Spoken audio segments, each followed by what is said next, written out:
Friends welcome back to my channel welcome back to my new blog. আশা করি তোমরা সকলে ভীষণ ভালো আছো, আমিও ভালো আছি। মা আমার আগের থেকে অনেকটাই ভালো আছে, কিন্তু শরীরটা খুব দুর্বল। মা বাবা গত শুক্রবারই তাদের বাড়ি চলে গেছে। অনেক ভোরবেলায় বেরিয়েছিলাম মা বাবাকে পৌঁছে দিতে, যেহেতু রাস্তাঘাটের যা অবস্থা সেই কারণে আমি আর রিস্ক নিইনি। ভোরবেলায় মাকে কিন্তু তার বাড়িতে আমি পৌঁছে দিয়ে আবার আমি নিজে বাড়ি ব্যাক করেছি।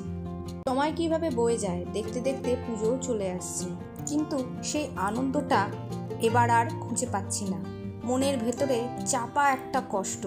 আশা করি তোমরা নিজেরাই বুঝতে পারছো আমি কেন এই কথাটা বলছি। মাছের দোকানে এসেছিলাম দুটো ফাইটার নেব বলে, কিন্তু এই ছোট্ট মিনি অ্যাকোরিয়ামটা দেখে এত পছন্দ হয়ে গেছিল, ভাবলাম যে বড় অ্যাকোরিয়ামটা তো আলমারির ওপর উঠিয়ে দিয়েছি, ওটা হ্যান্ডেল করা নেক্সট ইম্পসিবল হয়ে যাচ্ছে। তো সেই কারণে ভাবলাম যে এটা তো হ্যান্ডি, এটা ইউজ করা যেতেই পারে। আর আমি কিন্তু অ্যাকোরিয়াম ফিশ ভীষণই ভালোবাসি।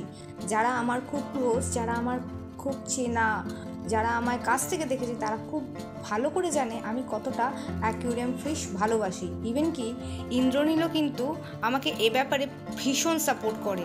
আমি অনেক সময় দেখেছি অফিস থেকে আসার সময়, যখন আমার বড় অ্যাকোরিয়াম ছিল, ও কিন্তু আমাকে বলতে হয়নি, ও কিন্তু নিজে থেকেই কিন্তু মাছ নিয়ে আসতো। আমি বরাবরই এই ছেলেটির দোকান থেকে অ্যাকোরিয়াম ফিশ নিই, কারণ এই ছেলেটি মাছের কোয়ালিটিটা ভীষণই ভালো আর খুব চেনাশোনা। যেহেতু আমি নিই সেই কারণে খুব চেনাশোনার মধ্যেও হয়ে গেছে।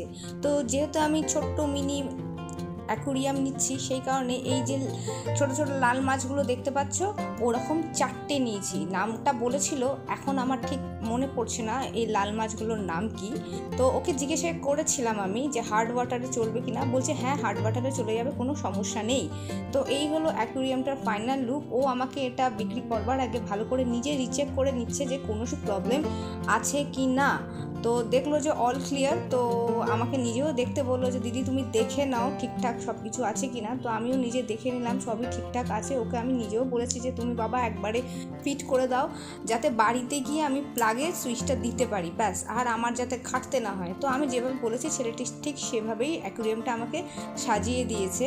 তো কালারটা খুব মিষ্টি, অ্যাকোরিয়ামে পিঙ্ক কালারেরই পেয়েছিলাম, আর আমার পিঙ্ক কালার ভীষণই ভালো লাগে। হ্যাঁ, তার সাথে আমি এটাও ওকে বলেছিলাম যে বাড়ি ফিরতে আমাদের একটু লেট হবে, কারণ আমরা সল্টলেক বৈশাখীতে গণেশ পুজোর দেখতেও যাব, এবং ওখানে একটা মেলা প্রত্যেক বছর হয়, সেই মেলাটা একটুখানি চারপাশটা ঘুরবো।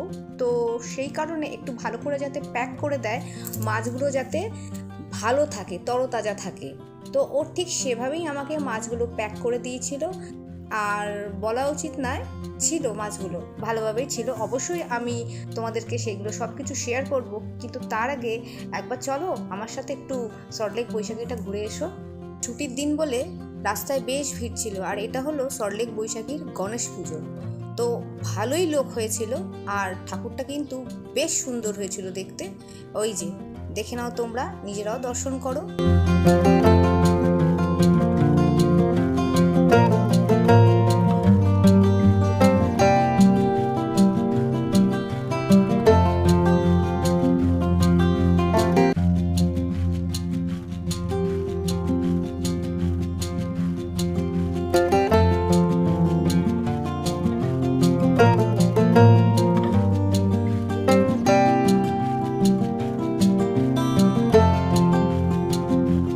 মণ্ডপের থেকে বেরোবার সময় বাতাসা প্রসাদ পেলাম, তারপরে কি কি স্টল বসেছে সেটা দেখতে বেরিয়ে পড়লাম। তো অটোমেটিক্যালি কচিকাচারা যা জিনিস পছন্দ করে, তাদের পছন্দ মতন জিনিস তো তারা পেয়েই গেছে। আর দেখতে পাচ্ছ কতটা ভিড় ছিল, রবিবার বলেই, ছুটির দিন বলেছিলাম, তো রবিবার বলেই এতটাই ভিড়।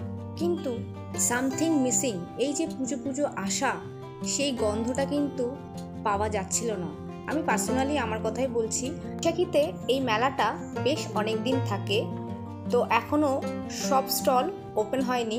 আমি যে কটা দেখতে পেয়েছি সে কটাই কিন্তু তোমাদের সামনে তুলে ধরার চেষ্টা করেছি। এই দোকানটাতে বেশ কিচেনের অনেক রকমের সরঞ্জাম দেখতে পাচ্ছিলাম। অনেকে কিনছিল, আবার অনেকে কিনছিলই না। আর আমাকে দেখে বুঝতেই পারছো আমি একদমই কিনছিলাম না, আমি জাস্ট ক্যামেরা করতেই ব্যস্ত ছিলাম। তো এখানে ভালো ভালো এই কানের দুল, হার, যার যেরকম পছন্দ সে সেভাবেই সেইগুলো নেওয়ার চেষ্টা করছে, নিচ্ছে বলবো না, নেওয়ার চেষ্টা করছে, কারণ মেলা তো একটু বার্গেনিং না করলে একদম ঠকে যাওয়ার চান্স থাকে। আর সত্যি কথা বলতে আমার বাড়ি ফেরার একটু তাড়া ছিল, কারণ অ্যাকুরিয়াম ফিশগুলো আমি নিয়েছিলাম, যতই বলুক যে থাকবে অনেকক্ষণ তবুও মনটা বেশ খচখচ করছিল, যতটা পেরেছি তোলবার চেষ্টা করেছি। আর এই দেখো, এই যে ঠাকুরের সিংহাসনটা দেখছো, এটার প্রাইস আমি জিজ্ঞেস করেছিলাম, বলেছিল 8,500 টাকা।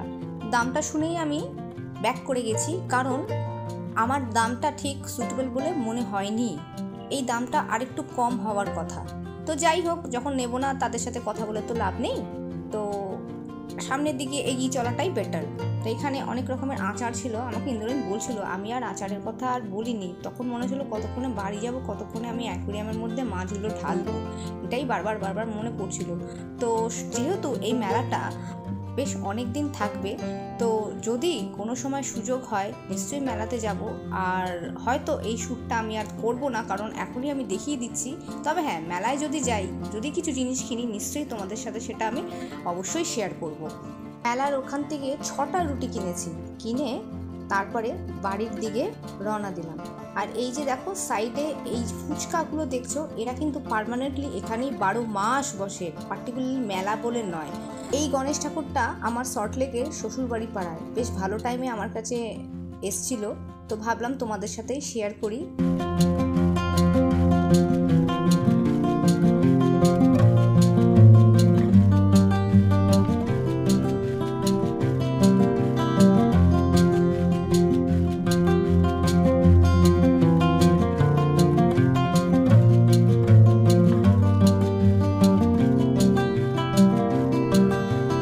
বেশ অনেকটা রাত হয়ে যাওয়াতে আমি আর ইন্দ্রনীল না হেঁটে একটা রিক্সা ধরে ফেললাম, যাতে তাড়াতাড়ি বাড়িটা পৌঁছাতে পারি।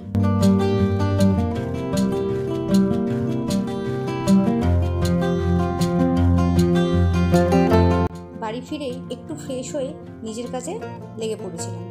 তো এই দেখো বন্ধুরা, এটাই ছিল তাদের ফাইনাল লুক। মাঝখানে এই ছোট্ট মিনি অ্যাকুরিয়ামটাকে রেখেছি, আর দুটো সাইডে দুটো ফাইটারের ছোট্ট দুটো জার রেখেছি। তো কেমন হয়েছে আমাকে তোমরা প্লিজ কমেন্ট সেকশনে জানিও। এই ফিশ ট্যাঙ্কের মধ্যে পাথরগুলোর যে ডেকোরেশনটা দেখছো, এইগুলো কিন্তু আমি এক্সট্রা আর কিনিনি, এইগুলো সব আমার নিজের কাছেই ছিল। তোমাদের মধ্যে অনেকের কৌতূহল থাকতেই পারে যে জলের কালারটা গ্রিন কেন। তবে বলে দিই, যেহেতু আমাদের জলটায় আয়রন বেশি, ভীষণ হার্ড ওয়াটার, তো প্রথমে আমি একটু সামান্য নুন দিয়ে দিই, তারপরে আমি একটু ওষুধ দিয়ে দিই। তো এই ওষুধের কালারটা হলো গ্রিন, সেই কারণে আমার জলের কালারটা কিন্তু গ্রিন কালার এসছে। আস্তে আস্তে আয়রনটা কেটে যায়, আর মাছও কিন্তু বেশ ভালো থাকে। তো চলো বন্ধুরা, আজকের মতন এখানেই ভিডিওটা শেষ করছি। আবার দেখা হবে একটা নতুন ব্লগে, ততক্ষণে সাবধানে থেকো, সুস্থ থেকো, টাটা।